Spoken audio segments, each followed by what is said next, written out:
Hello, everybody. Welcome back to the I'm Not Crazy podcast. Cameron Jones here, along with my co-host, Nicole. I wanted to jump topics today and talk about something that's kind of been parallel, pun intended, to what we've been talking about. I want to talk about parallel universes and cases where maybe these parallel universes have collided with our own. Okay. So we've talked heavily about the science, about time in our last episode with soothsayers. Go back and see our soothsayers or future tellers. Mm-hmm. And again, I'd like to touch on some of the science here just because I think it's a good base. It's fun. It's fun for me. I like the science. Okay. So a parallel universe, also known as an alternative universe, parallel world, parallel dimension, or alternate reality, is a hypothetical self-contained plane of existence, coexisting with one's own. Okay. The sum of all potential parallel universes that constitutes reality is often called a multiverse. Terms we're kind of Spider-Man.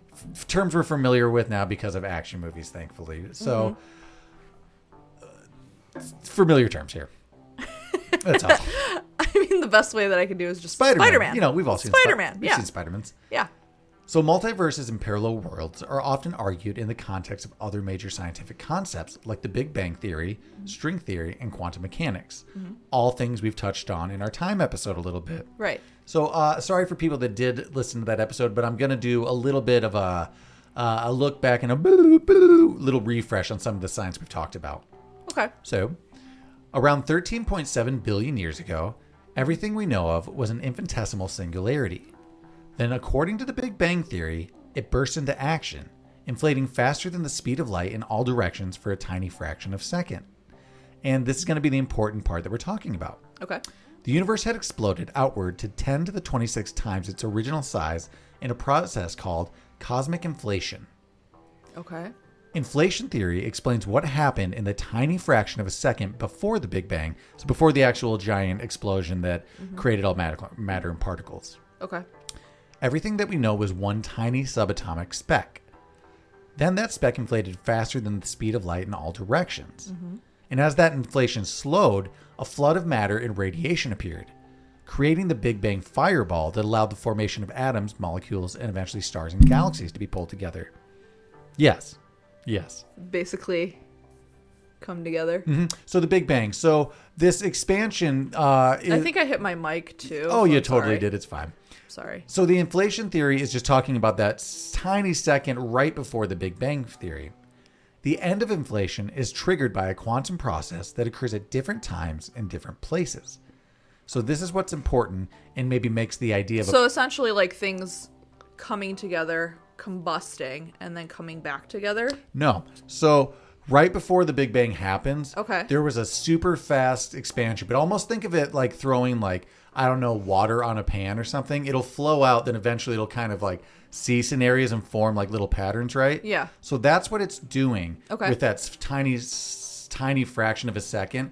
It's spreading out super fast, but it's closing off in different areas separately. Okay. But in each of those closed off areas, they theorize then its own separate Big Bang is happening, and then that's its own separate universe. Oh, okay. So as that expansion in that tiny fraction stops, it's creating little pockets. Okay. Thank you. I just needed a visual. I was like trying to imagine it. I'm going to try to now read the science of this, but that's essentially what's happening. Okay. So the expansion slows at different times and places throughout the universe. The regions where inflation ends are thought to pinch off into a bubble universe. So like that water analogy, as it kind of forms off into its own shapes, those would be their own universes. Okay. The end of expansion is essentially pinching off into its own universe or reality in this theory. The bubble universe experiences a similar Big Bang and may form a universe like ours, or it could be, an entirely different thing. Okay. So our universe is ever expanding and continue to grow. We've always heard this, right? Right. But this is separated from the process of inflation. This is different. That is just the super fast expansion that precedes the Big Bang theory. Yeah. But still within our own bubble universes, it's continuing to grow and expand outward. So because of this, people theorize that no two bubble universes could ever connect because they're just continuing to kind of expand outward and roll kind of up against each other. Okay. So unfortunately, is that where we're coming up with the parallel kind of? Because they're rubbing up against each other. So there's some similarities, but they're still... Well, it's just they're still just pinching off. Just and, I'm just doing they're things still with my just hands. pinching off into their own different universes. It's just in this theory, we could never see or experience those universes. They'll never cross paths. Okay. So nothing will bleed into another in a sense. No, and unfortunately also that means this is kind of an untestable theory as well. That's some of the problems right now with all these theories with parallel universes. We don't have a way to test any of these. So, Okay. So as I was saying, these bubble universes could never contact each other because we can never go faster than the universe is expanding, essentially, to cross that barrier. Right. Some researchers base their ideas of parallel universes on quantum mechanics, the mathematical description of subatomic particles. In quantum mechanics, multiple states of existence for tiny particles are all possible at the same time. Okay. A wave function encapsulates all those possibilities. However, when we actually look, we only ever observe one of those possibilities. So we've talked about this a lot, and that was kind of a rushed explanation, but essentially there's an experiment where a particle will either act like a wave or it'll act like a particle depending on if it's being observed or not. Okay. So it could change forms? Yes. Okay. All based on observation. So it's kind of like based off that everything's possible at the same time, giving the many worlds theory a possibility. Yeah, so I'm sorry again. I am rushing some of the science on this one, but go back and see our time in all of our previous episodes because these are concepts we've talked about several times. So this is the many worlds theory instead of your parallel universes, which states that every time an outcome is observed, there's another world in which a different quantum outcome becomes reality. So every time you're like, should I eat this apple or not? You put it down. There's a universe where you did eat the apple, essentially. Okay. Every choice will splinter off into a never-ending web of every possibility. Okay. Cool. Those alternate universes are also completely separate and unable to interact in this for some reason. We just can't see those. Okay. So while there may be uncountable versions of you living a life that's slightly or wildly different, you'll never access or see or know about it. But I do kind of like... But what about deja vu, though? I don't know. Would there be a theory that could be just... I feel like some of that will get into more like the Akashic records and like the what do you call the one mind theory? Collective consciousness, like a collective consciousness thing. I think there's some of that in play. Okay. But I do kind of like this multiverse because essentially every single plausible outcome for Cameron will happen. Granted, a lot of those might be bad, but everything good will happen to me too. I'll experience everything. I know. Wouldn't it be crazy if you could see that, though? Yeah. Well, or horrific in maybe some aspects. I would like to know. Yeah, me too. Okay. So one of the problems is that the many worlds idea is not really falsifiable. So same as the last one, it's an important component of scientific thought, and it is the way that the scientific community develops ideas that can be explored with observation and experimentation. Okay. But if there's no opportunity to find evidence against the theory, that's kind of bad for science as a whole. We can't test it at all. So that's the biggest problem, like I previously said, with the other theory. Same with this. You just can't prove it to be true. And here's kind of the third or the other more popular parallel universe theory. Some physicists believe in a flatter version of the multiverse universe. Are these flat earthers? No. Just a more basic idea of it. Okay. So if the universe that we live in goes on forever, there are only so many ways that the building blocks of matter can arrange themselves as they assemble across infinite space. Okay. So eventually, any finite number of particle types must repeat a particle arrangement. So hypothetically, in a big enough space, those particles must repeat arrangements as large as entire solar systems and galaxies, or as small as like you or me or an ant. So they're theorizing that because the universe is ever expanding and it's so vast, right, there are only so many mathematical formations for particles of matter to form that eventually it's going to start repeating itself, so that there just will be copies of our solar system like Earth. And on there could be a Nicole on there because, I mean, eventually mathematically, if we're just keep repeating molecules and patterns, there might be just another you out there. Okay, interesting. So this is a little less on like every choice you make as a decision or like the pinch off bubbles. This is something that we could travel to. This is more interesting because theoretically, if we had interstellar travel or some sort of portal, we could just go far enough that we could find another Earth with another you on it and talk to that person. Wild.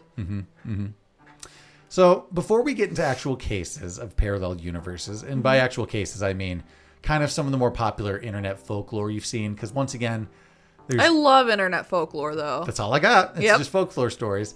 I want to talk into some other topics we've mentioned, how they might be in play here. Okay. So essentially what I was just mentioning. We talked about the Akashic records, which are believed to be the records of all activity in the universe. Right. As well as the collective consciousness. Yep. The idea that we are all part of one consciousness, one being. And we've come across people in past episodes who have said to have been able to access these sources with their minds. Right. So could there be something to this? Because apparently we can't access these parallel universes at all, and yet people are claiming to have seen or had flashes of things. Okay.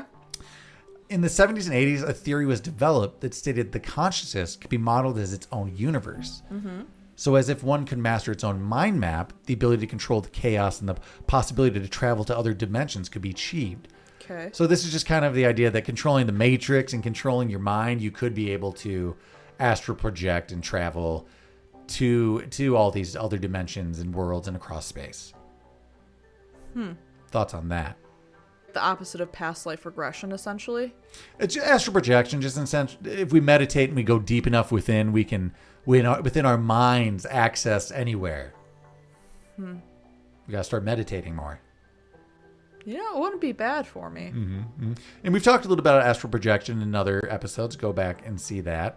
And at some point, we will get into some other government mind programs that do mind exploration. But could that possibly be how all these planes are being accessed, just through the mind? I mean, it could be possible. If anything, the mind is capable of so many things. Of anything. Truly. Or you're just hallucinating stuff. Either way, but I think that's probably the answer. Go within. Yeah. But whether or not you believe in the concept of parallel universes and copies of yourself existing somewhere out there, there have been peculiar cases that I've come across that would suggest that parallel universes are not only possible, but occasionally intertwining with our own. Okay. So after touch base on them. Well, we were gonna, but after after all that information, do you have any certain belief as far as like what parallel universe you would subscribe to existing? Is it the pinched off bubble universes? Is it that every decision creates a new universe? Or is it I think that every decision creates a new universe. That's the one I like the most. Yeah, that's the one that I'm leaning towards. Although theoretically, mathematically, I mean, the never-ending universe and just particles repeating is probably the most likely, at least existing. You think so? I don't believe like another Cameron's me out there, but there's probably there's probably been a couple doppelgangers on some like kind of Earths that have lived similar-ish, but no one can replace me. But you believe in parallel universes? I feel like we're all existing? expendable. What? Sorry. What's going on in your mind right now? No, like, I don't know. A lot of things. We won't talk about it. Just carry on with what you're talking about. Okay. Do you want to get into the fun internet stories now, the folklore? I love the folklore. Up first, the man from Torrid. Okay. Have you heard about this one? Possibly. This is the most popular one that's circulated on the internet, and I've heard a few different versions of the story, but here is the most popular version I found on the internet. Okay. It goes like this. It's July 1954, a hot day. A man arrives at a Tokyo airport in Japan. He's of Caucasian appearance and conventional looking, but the officials are suspicious. On checking his passport, they see that he hails from a country called Torrid, spelled Taured. It's not real. It's not real. The passport looked genuine, except for the fact that there is no such country as Torrid, at least in our dimension. The man is interrogated and asked to point out on a map where his country is supposed to exist. He immediately points his finger towards the Principality of Andorra, but becomes angry and confused. Yep. He's never heard of Andorra and can't understand why his homeland of Torrid isn't there. According to him, it should have been, for it had existed for more than 1,000 years. Customs officials found him in possession of money from several different European currencies. His passport had been stamped by many airports around the globe, including previous visits to Tokyo, so it had worked. Baffled, they took him to a local... Was there ever a stamp from his country? That I don't know, but yeah, you still need to get stamped when you come back in. Yeah, I'm not too sure about that. Baffled, they took him to a local hotel and placed him in a room with 2 guards outside until they could get to the bottom of the mystery. The company he claimed to work for had no knowledge of him, although he had copious amounts of documentation to prove his point. The hotel he claimed to have a reservation for had never heard of him. Mm-hmm. The company officials in Tokyo he was there to do business with had also never heard of him. Later, when the hotel room he was held in was open, the man had disappeared. The police established that he could not have escaped out of the window because the room was several floors up and there was no balcony. He was never seen again, and the mystery was never solved. Joke's on them. He was hanging out on the ledge. No, it turns out, so this is based on a true story, but it's greatly embellished. Is it really based on a true story? Yeah, I'd go as far to say it's a lie. They took a story and they lied. Okay. So a man was charged for falsifying documents and did get arrested in Tokyo, but he did not disappear. So his name was John Allen Kuchar. Wait, is this the guy that was using someone else's passport and claiming that it was his own? Nope, this is a little more creative. Okay. His name's John Allen Kuchar Zagris. Mm-hmm. No relation to Ashton Kutcher that I know of. Kutcher. So Mr. Zagris wanted to travel around the world, but he didn't have the ability to do so. I'm guessing he just wasn't allowed to travel, maybe for legal reasons or something. I don't know. Okay. But to fool officials, he invented a nation, a capital, a people, and a language. All these he recorded on a passport, which he made himself. Stamps too? Yeah, everything. The whole thing was forged. He was, well, no, not all the stamps. Well, not all the stamps, because he did get entry to these places. Okay. So all these he recorded on a passport he made himself. He was successful with this fake passport and was able to travel for some time without question. Mm-hmm. John claimed to be a naturalized Ethiopian and on an intelligent case for Colonel Nasser. So he's going big with his lie. Maybe keep it more simple. Okay. The passport was stamped as issued at Tamaracent, the capital of Torrid, south of the Sahara, all of which he invented. Mm-hmm. So all this came to an end when the Japanese in Tokyo in October 1959 found John Allen Kuchar Zagris, 36, had entered Japan with his Korean wife. Mm-hmm. And then 3 months later, he was actually arrested by the Tokyo Metropolitan Police, suspected of identity fraud. He tried to cash a 200,000 yen check and a 50,000 yen traveler's check at the Japanese Chase Manhattan Bank. And then he also tried to withdraw 100,000 at a Japanese bank of Korea. So he was trying to move some big money there. He ended up getting sentenced to 1 year in prison, though, for all this. 1 year? Yeah, not too bad. It takes a sadder turn. He did try to unalive himself in prison and kind of spiraled mentally. But the story was picked up by newspapers, and they just embellished and lied and just made a mystery out of it. Isn't that crazy? That's so much work. Yeah, I know. Like a lot of work to come up with a whole new country, create a passport, come up with an entire language. Why not just cross the border illegally? I mean, I guess he's still. I guess he's going on the book. He's on paper, but even though it's illegal, I mean, there's something to be said about that. So much work and so much effort. It's a lot. It's kind of a lot. I wouldn't. I wouldn't. But I wanted to at least put a stamp on that one. That is the parallel universe story you hear all the time. God damn it, Kuchar. On the internet, but it is slightly based in reality. It's just all the mystery part of it is not. Okay. So a lot of the rest... Still crazy. Yeah. So a lot of the rest of these are kind of just social media posts and replying to forums and stuff. Mm-hmm. But this one's fun. Lorena Garcia of Spain. Okay. So Lorena Garcia posted her comment on July 16, 2008 in response to an article about the possibility of multiple universes. Mm-hmm. She said she was 41 years old and had experienced something so bizarre, so unexplainable, that she worried others would think she was suffering from a psychotic break. Okay. Understandable. Yeah. And yet her story was so compelling, it became something of an urban legend online. And I had heard this one before, too. Her claim is this. She had gone to sleep one night and woke up the next day to find that the world around her had changed in the strangest and subtlest ways. Mm-hmm. The first change was a very simple one. The sheets on her bed were different. This confused her, of course, but she didn't give it much thought. Mm-hmm. Not in the beginning, at least. Mm-hmm. It was another change when she arrived at work later that day that caused her to truly question her reality. When I got to my office, it wasn't my office. It had names on the door, and mine was not. I thought I had the wrong floor, but no, it was mine. I got off at the wireless area of my office and looked. Still working here, but it was in another department, reporting to a director I didn't know. Trippy, that would bother me. Mm-hmm. Garcia told him she was sick and headed out, determined to understand what was happening. She did what anyone would likely do in her situation.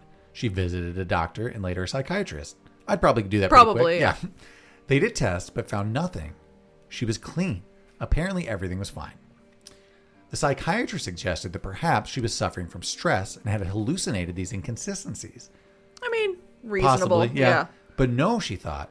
The changes were too bizarre, too real. It was the world, and the world was the problem, not her. That's what I tell myself all the time. It's the world's problem. It's not me. You're not going crazy. No, it's everyone else. And it was only getting worse. While the small things, like her ID and her house and yesterday's news headlines were the same, her personal details were not. For example, well, at least she didn't, like, it would suck if you, like, were just in the wrong address, because knowing me, it would take me so long to find the house again if I had to figure out, like, where I was living. You're like, all of these look the same. Oh, dude, I'd be so screwed. I would never get back. No. Okay. So all the small things like her ID, her house, and yesterday's top news lines were the same. Other personal details were not. Okay. For example, she remembered her sister having surgery on her arm, but the rest of her family, including her sister, didn't remember it. Most shocking of all was that she found herself still with her ex-boyfriend, who she remembered leaving many months before. Yeah, fuck that guy. Her new boyfriend was gone altogether. This part's a little interesting, though. I left and started a relationship with a guy in my neighborhood. I know it perfectly. I've been with him for 4 months and know his name, address, where he works, where he studied. Well, that guy doesn't exist now.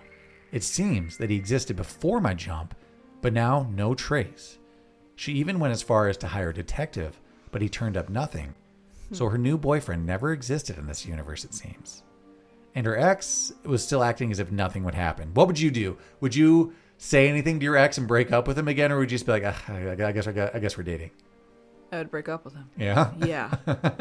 Sucks for that guy, kind of, though.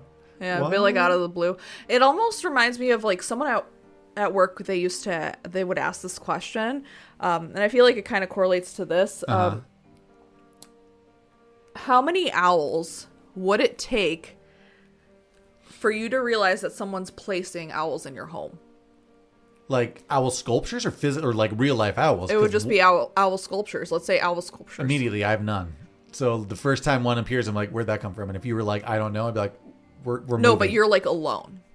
Immediately. Yeah? Yeah, I would text you and That's be like, what I said too. Immediately. And then, that's what I said too. And everyone else at work is like, no, like 3 or 4. And I'm like, what? I mean, do they already have a bunch of owl stuff in their house? I guess they said that they don't. But one, because that's not right. To your point, though, I'm pretty unobservant, so it might take a while for me to notice anything has changed. So Little owl sculpture in the hallway. It might take me a second. Okay, so I would be like, what the fuck? Okay, anyways. Lorena Garcia ended her post with a simple plea for help. Had anyone else experienced anything similar? She said it was as though she had simply dreamed the previous 5 months, with the fact that everyone remembers me at that time and I've done things that I'm not aware of doing. Oh, my nose is so itchy. I'm sorry. You're fine. It just looks like you're picking your nose. I know. I don't want it to look like I'm picking my nose, but I think I have a pet hair in there. She searched the internet for similar stories and noticed other important events from the missing months that she didn't remember. But mostly, she wrote, the rest of the world seems to be the same. There's never any follow-up to this, so it was either just a good concocted story or maybe she transported back to her universe.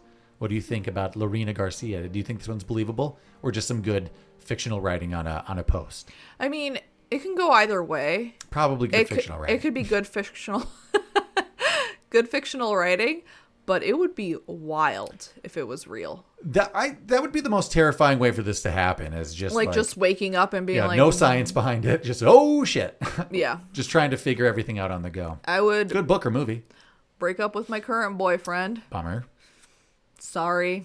I get it. You gotta go. And then I'd be like, where's that other guy in my neighborhood? If he doesn't exist anymore, it's gonna work out. I'd have to find out what other changes. There has to be something greater that's changed in this universe if that guy's just gone, you know? But aside from like her office being moved, was she like changed? Was her position completely changed? Different department, different job. Yeah. Same company. That would suck. Are you ready for the next one? Yeah. James Richards. The Beatles never broke up. So this one's not real. It's just a website that I think it's even called like www.thebeatlesneverbroakeup.com. But this has a lot of... Which I Googled, by the way. You're wrong. It's not real. Well, it's something like that. I can find you the website. Just like Google that, though, and it'll probably... If you look James Richards, The Beatles Never Broke Up, it'll get you there. So, James Richard, the one thing that's interesting about this is he put a lot of work into this lie. Apart from making a website to write his story, he created music. So let's get into this. Okay. On September 9th, 2009, a man calling himself James Richards claims he traveled to another dimension. Okay. There, the ketchup was purple and the Beatles were still together. There was purple and green ketchup at one point. We did have that. Yeah. His story starts in an isolated patch of the California desert called Del Puerto Canyon. Richard claims that while on a hot pursuit of his runaway dog, he tripped and knocked himself unconscious, kick-starting the most bizarre experience of his life. When he came to, he found himself in an unfamiliar room containing numerous commonplace household furnishings as well as strange otherworldly electronic machines. Outside, he could hear the hum of traffic, a sound unfamiliar to the lifeless expanse of Del Puerto. So it's supposed to be desert, but now it's metropolis. Okay. Richard soon discovered that the room belonged to a man named Jonas. Jonas, it turned out, was from a parallel universe. The account on Richard's website goes on to explain the concepts behind this rather unusual occurrence as a kind of trans-dimensional tourism. It obviously doesn't exist here, but it's supposed to be a fairly common activity where the person Jonas is from. So apparently that's your vacation package. You don't go to Hawaii, you go to 2009 Desert Del Puerto and jump around. Like Joshua Tree, where people go to, The desert. Less fun. So it was during one of these supposed reality trips that Jonas stumbled across the injured dog walker and decided to take him back to his own universe so that he could bandage up his head. So the main two differences between our dimensions, apart from recreational dimensional travel, is that ketchup is purple and the Beatles are still together. Otherwise, same. Pretty much the same. So he tries to prove this on his website by showing a picture of a Beatles album that he stole from Jonas's home that never existed called Everyday Chemistry. Groovy. So what's interesting about this, though, he has 11 tracks of the Beatles album online that you can listen to on YouTube. If you look up Everyday Chemistry by the Beatles, it'll pop up. Experts have listened to it and have concluded that Richards took different elements from various Beatles solo projects and then also mixed together some original instrumentation of his own. Okay. But when questioned about this, Richards' explanation was, I had a feeling some of the songs had a familiar sound to them as well. The only conclusion that I can come up with is even though it's an alternative universe, the Beatles hadn't broken up, that didn't mean their future music ideas disappeared. So that's his explanation. Their future projects still would have been the Beatles. Okay. So that's it. You can look at this website, James Richard, The Beatles Never Broke Up. You can check out the songs and tell me what you think. But the writing isn't good.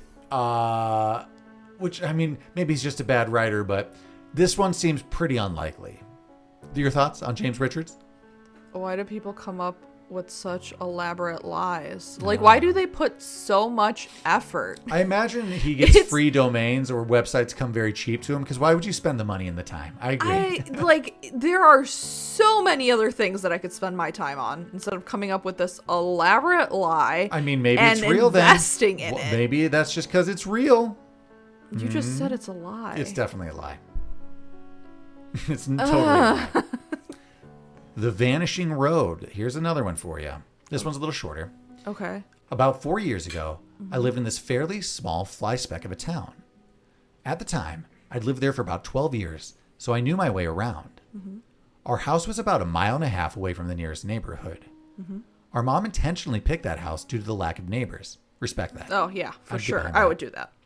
It was tucked away on a back road, with the woods surrounding it. Every now and again, I liked to take walks with my little brother, who at the time was about 13, and we decided to do just that. We headed up the road and decided to try to find a new path or a clearing that we hadn't discovered yet, when we noticed something a little shocking. Just off the road that led almost directly to the neighborhood, there was a brand new paved road. Cool. Yeah, nice. Every road in that part of town was a gravel road, so seeing an out-of-place paved road was pretty unusual. We stared at it for a while and came to the conclusion that it must have been made within the last few days, due to the modern but slow growth of the town. However, we had no explanation for how they did it so fast. We decided to explore it a bit. I remember as soon as we set foot on the road, the air became notably colder, at least 5 degrees. The road itself was black pavement, but no dividing lines. It was surrounded by some thick red trees that resembled redwoods, but they were too short and non-native to our state, southern Arkansas.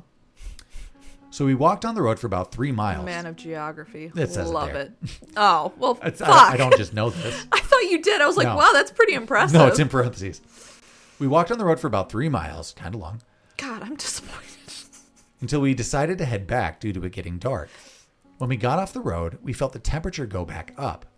My brother and I agreed to explore it the next day. At roughly noon the following day, we set back out to explore this place, only to discover that the entire road was now missing. When I say missing, I mean the trees that were cleared to make it had apparently Wait, grown. they went down this road and then all of a sudden the road was missing? The next day, they come back to explore it again, and the road's gone. And this is saying also, the clearing that they had, the trees were back, and there was no sign of those redwood-like trees. They began to explore the woods more thoroughly to see if they had missed it, but they couldn't find it. And when we asked their parents about it, they said they knew nothing about this new road being done near to us. It had mysteriously disappeared. What do you think about this one? It's a cool story. Yeah, it seems like a little short story, little jump. Yeah. This next one's a little longer. Okay. I've seen this one pop up before. What's it about? Uh, Well, besides you're going to obviously tell the story, but just give me a little one sentence. What is it? a drive into a parallel universe. You'll Okay, find that a cool. lot of these stories happen like kind of in a transit or a driving somewhere. So possibly going through some sort of gate or I Bermuda like the Triangle. spooky element of it. You're going to like the ones coming up then. These ones are a little more fun. Wait, there's more? I've got a few more. I've got like two, 3 more for you. Okay, cool. And then we'll wrap it. I got 3 more for you. Ooh, 3. So this is about Pedro Ramirez. On November 9th, 1986, at 11:15 p.m., the industrial expert Pedro Ramirez was driving in his vehicle from Seville to Alcalá de Guardia, where he had temporarily resided in Spain. And this might be Guarderia. I'm sorry, my Spanish is a little terrible. And I'm sitting with a native Spanish speaker, so this is terrible that I didn't just talk to you beforehand. Like Guardia? Yeah, probably. Okay. Alcalá de Guardia, where he temporarily resided in Spain. According to the account provided by journalist Angel probably Angel. Almeida, Oh boy, you're gonna I just lost struggle my spot. with this I lost my one. spot. Pedro is a successful industrial engineer, an educated man who is no stranger to bizarre events in his life. So this is where maybe we lose him a bit. Okay. At age 17, Ramirez had a UFO experience. Years after the sighting of the unknown craft, Ramirez drove home on a narrow country road running from Sevilla, from Sevilla, where he had gone on a business trip.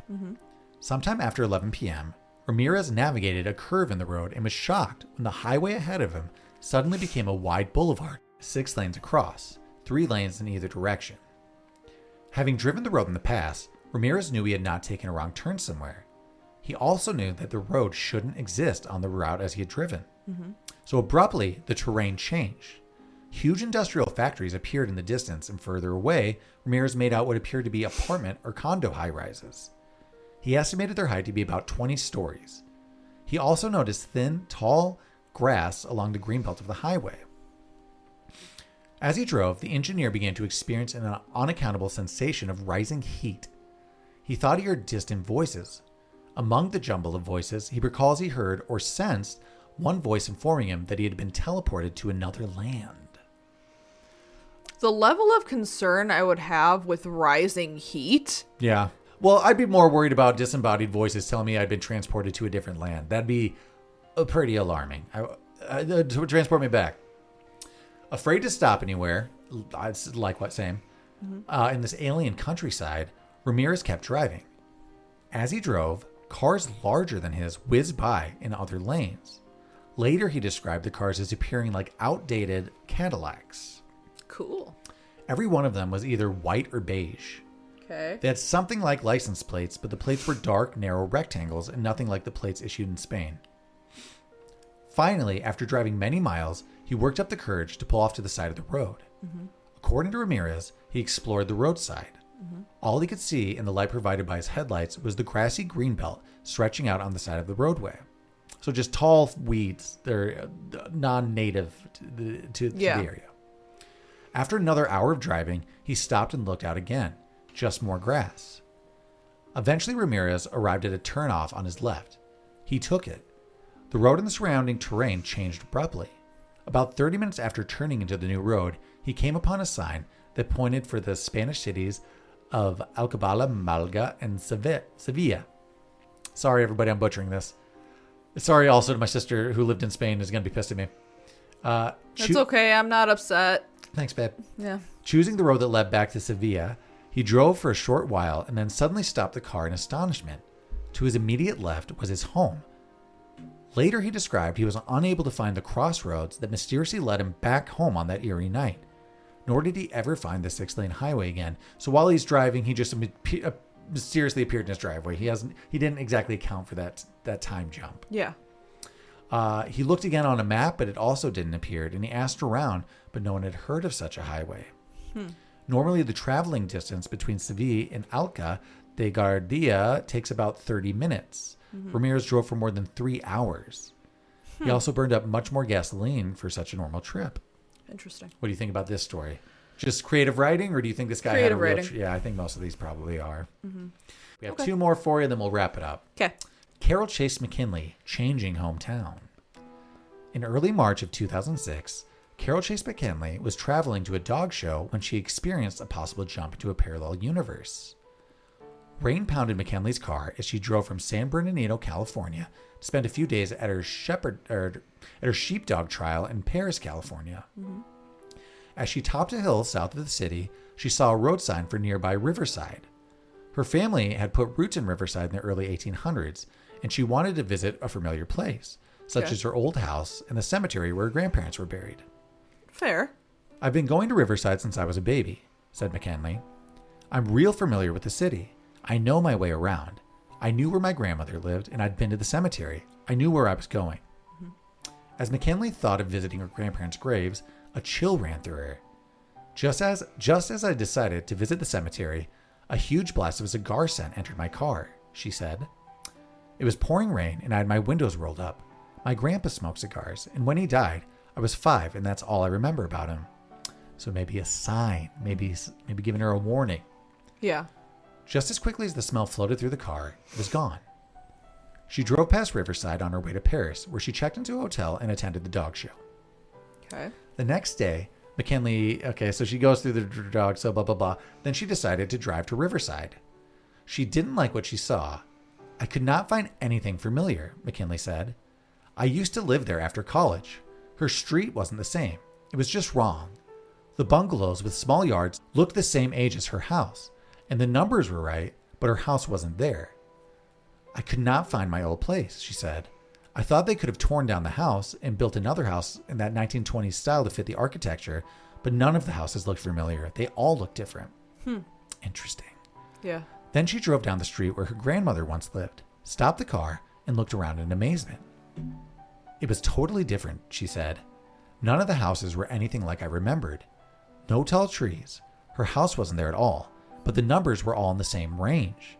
But the houses were all new. But if the houses were all new, then they could have been torn down in that street. Yeah. It's weird that there's older architecture where you remembered, but this is gentrification. Everything was gone.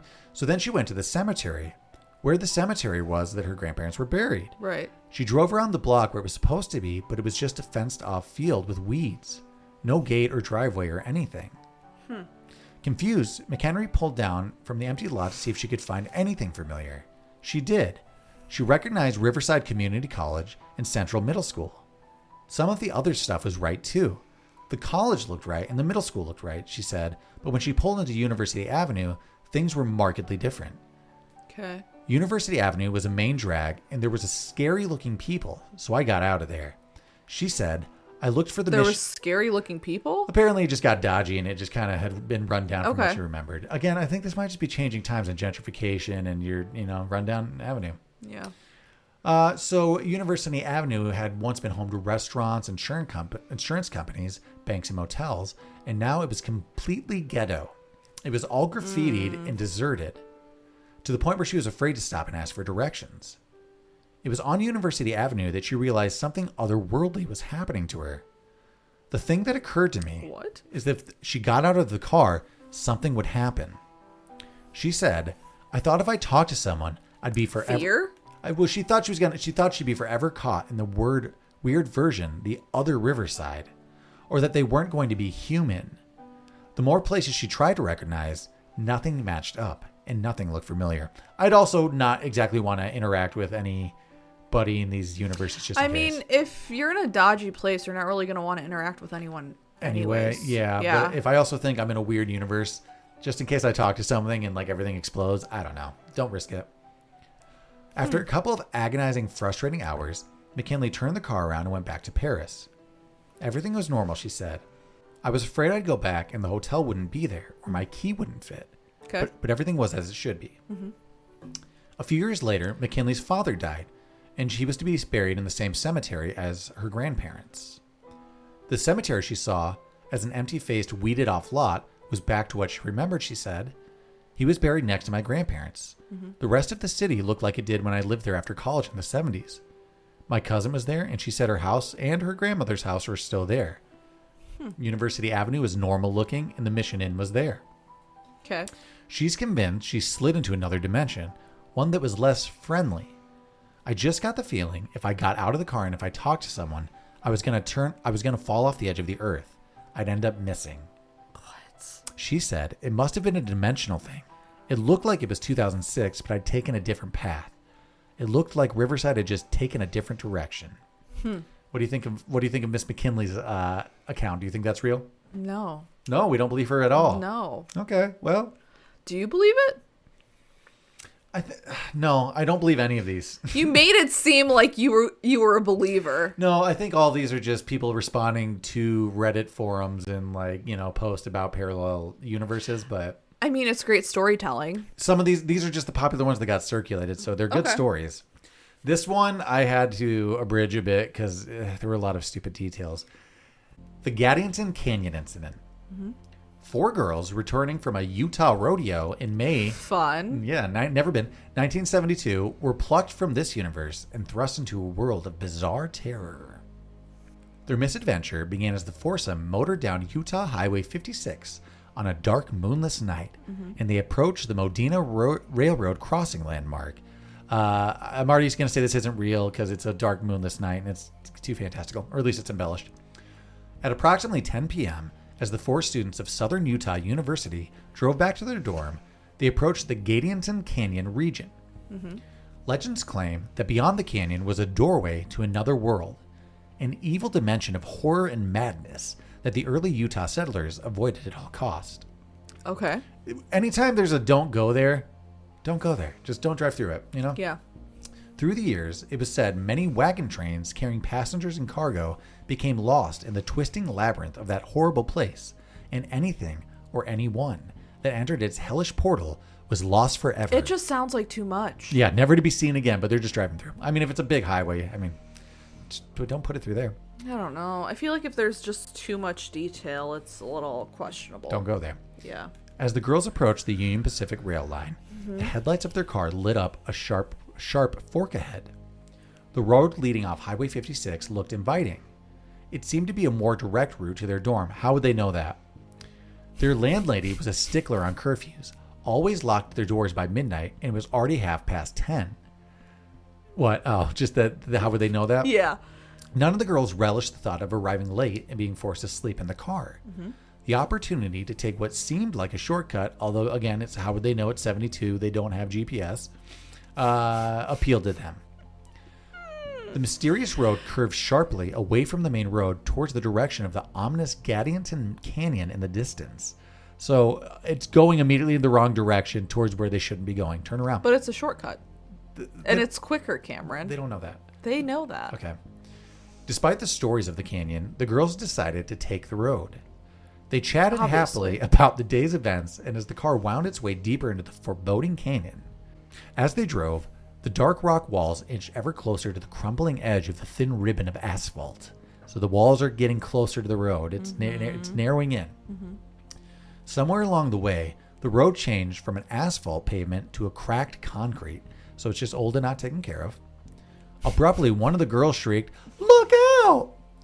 The road suddenly ended at a towering rock wall, so it just ends up against the wall. The canyon just closed off on them.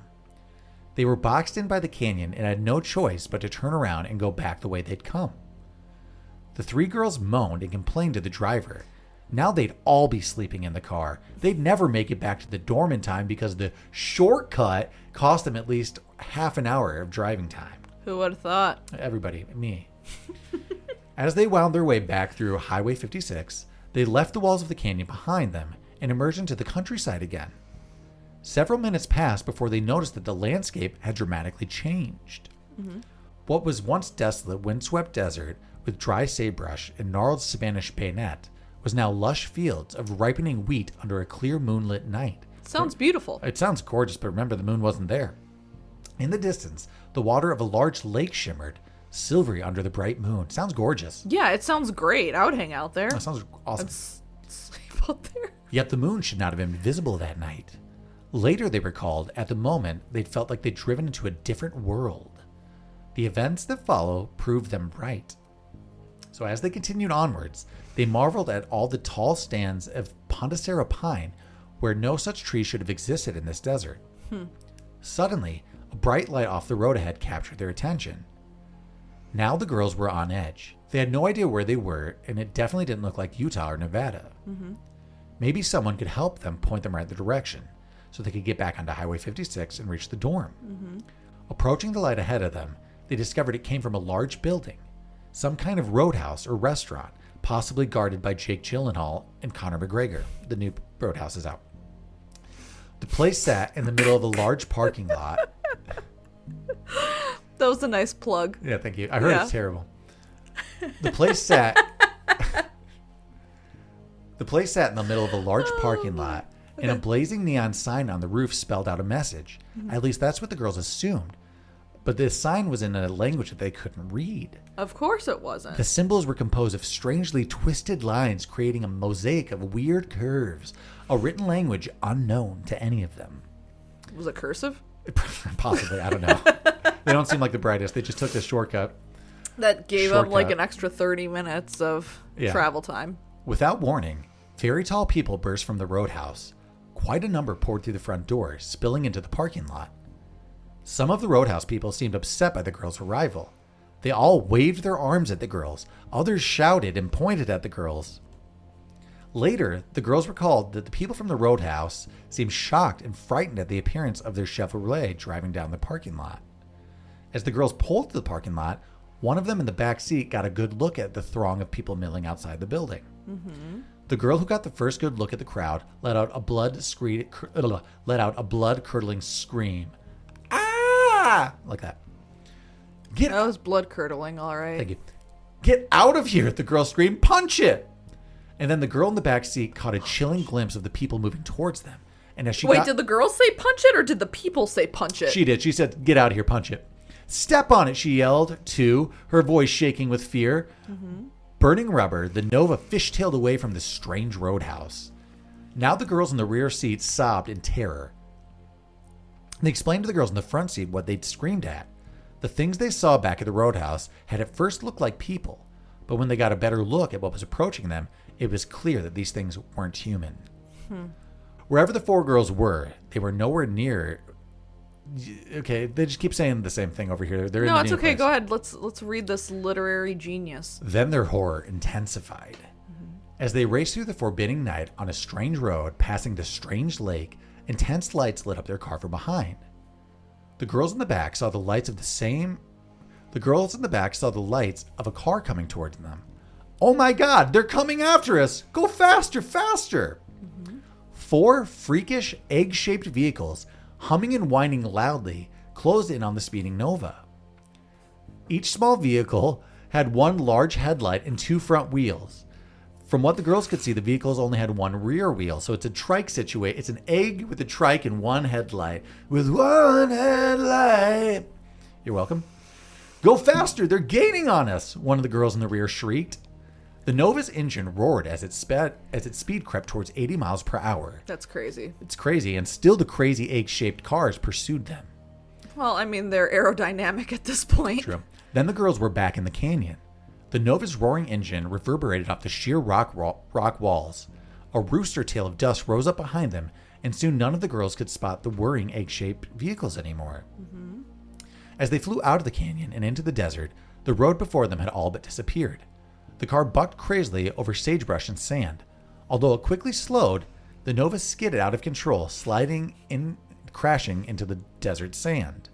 The engine died. Although badly shaken, none of the girls were seriously hurt. The car, however, was done for. Ugh. So this goes on, but let me sum this up for you. As they were racing away from the egg-shaped things, the road suddenly vanished and they were in the middle of the desert off of the road. So wherever they'd been in their dimension didn't exist, you know? Mm-hmm. I have one more for you. This is our last one. And this one's interesting. This is just a real historical piece. We just don't know who this person was. Okay. Joseph or Jofar Voren.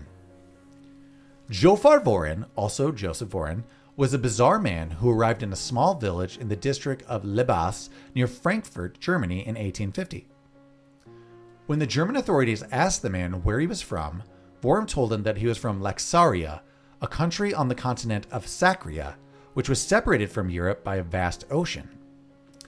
According to this man, who was later nicknamed Jofar Voren of Laxaria, he came from the land of Laxaria.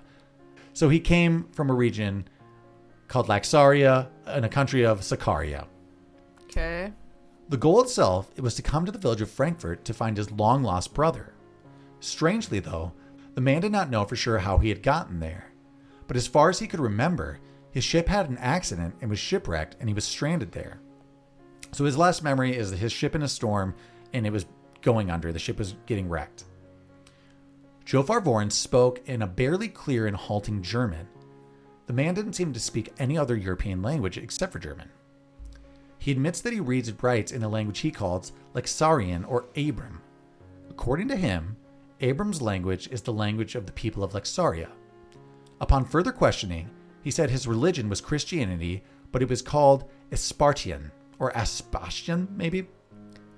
Meanwhile, investigators search for the place of Voren. He's referring to Laxaria, which is located in the part of the world called Sakaria. Mm-hmm. But the problem is, no matter how hard they search, they can't find it anywhere on a map because it doesn't exist. Right. He was then asked to explain further where it was. Mm-hmm. So he then described the 5 great regions of Earth, which he named Sakaria, Aflar, Astar, Aslar, and Uplar. Those are fun. Yeah, so essentially it's North America, Africa. It seems like just kind of Asia, Europe. Yeah. Author John Timms, who later wrote about Jofar Voren in 1852, his book, The Yearbook of Facts in Science and Art, so he was just writing down science and facts of that year, mm-hmm. a small periodical which was praised for its accuracy by other publications at the time. In his report, Timms provided information that the man was still the subject of many scientific papers in the Prussian capital. One explanation being debated is that he may have been a time traveler who accidentally landed in another dimension and ended up near Frankfurt, Germany. Meanwhile, some others believe that this man actually suffers from fugue, namely a mental condition that makes it difficult to understand, while others see him as nothing more than a fraud. So possibly a fugue state in which his memory is just confusing. It's hard for him to communicate and his brain's a little scrambled. Yeah. Others think he's just a fraud, though, but what are his motives? Mm-hmm. Voren himself never asked for his financial assistance. Luxaria, the country that Voren claims to come from, in Latin means luxury. The names of the continents that he mentions also have similarities with the names of continents we know today, except for Sakaria. Mm-hmm. So Aflar, Africa, Aslar, Asia, Aslar, Australia, and Uplar, Europe. In the history of the ancient world, it turns out there are a few references to a region called Sakaria. This region is now ancient India. But oddly enough, Jofar Voren didn't have an Indian look to him. His physique was Caucasian. The Sakaria area is not only in India, it's in Turkey, which was previously the Ottoman territory. And there's also an area called Sakaria, or known as Sakaria, and the language Voren says is spoken in the place of some sort of Abrahamic language, but it's Abranian, is also very similar to the common Armenian name of Abrian, spelled with a Y instead of an I. Armenia is also known as the first country to embrace Christianity as the state religion since 301 AD. Mm-hmm. So there are enough similarities that it could just be a different kind of Turkey area that he's describing. Surprisingly, historical accounts of what happened to Jofar Uporin are then sketchy. Just like the case of the man from Torrid, although that one is totally embellished, it's unclear how the case of Jofar ended, whether he returned to his country of origin or he was detained in Berlin. There's no news about the mysterious man other than his appearance. So no reports of what happened after the interrogation. Interesting. What do you think of this one? It's coming from a reputable historical source at the time. Well, this one sounds kind of fun. Yeah, this one's a little more believable. Yeah. So it's almost like some people do also believe that maybe the man from Torrid was based on it was just a modern telling of this story, kind of, and they took that guy's real case and just threw that old folklore on it. I mean, I could kind of see that. But these were all the main... But also, people are crazy, and sometimes they do things just to see if they can get away with it, you know? That's true. But these are kind of the bigger main parallel universe stories, folklore, internet stories you'll find online. Do you find any of them believable? Are any of them true to you? I don't think any of them are true to I don't think any of them are true. I think they're just responses to posts, but they're fun. They're Yeah. good. They're good short reads. I like that last one the best. Yeah, that's fun. Yeah. Next episode, I have kind of a parallel subject that I am also going to be touching on too. It's not parallel universes, but it's people who have mysteriously appeared instead of disappeared. Oh, that's fun. Where have they come from? Yeah. Time travelers, parallel universes, dimensions. Oh, I love that. We'll be the judge in the next episode. That's a lot of fun. Yeah, so thanks for listening to our take on parallel universes. If you like what you heard, make sure you like and subscribe on your favorite podcast app, rate and review, all that good stuff. Make sure to tell friends and family about I'm Not Crazy. Yeah. Get them to join our little cult here. Not cult. It's a cult. No. If you want more content out there, make sure you check out Cult Classics Podcast for movies, Urban Hermit for banter, and the Highwire Podcast for fun music banter news. But until then, we'll check you on the next one. We're not a cult. Bye. Bye.